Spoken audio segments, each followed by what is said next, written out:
Инициатором проведения Олимпиады выступила германская служба академических обменов. Накануне в Грозный прибыли ее представители. Конкурс среди знатоков немецкого языка проводят профессоры Дирк Кемпер и Анна Штайнер. Я была очень удивлена, как хорошо студенты говорили на немецком языке.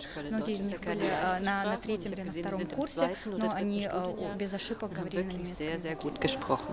В лекционном зале главного корпуса Чеченского государственного университета собрались студенты из Чечни, Дагестана, Ингушетии и Северной Осетии. Всего 16 человек. Победители Олимпиады смогут посетить Германию с двухнедельным визитом.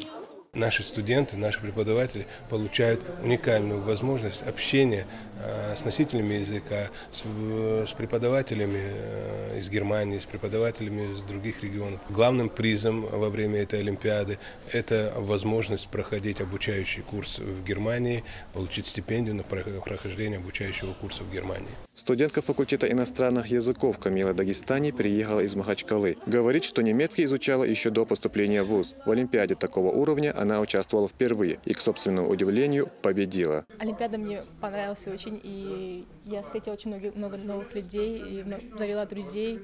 И я очень рада, что я приняла участие в этой Олимпиаде. И я не ожидала, что я займу первое место. То есть для меня это было совсем неожидаемо. Каждому участнику первой Олимпиады СКФО вручили подарки от посольства Германии в России, службы академических обменов и ЧГУ. Торжественное награждение завершилось коллективной фотографией на память. Магомед Ламаркаев, Халид Мавсаев. Новости.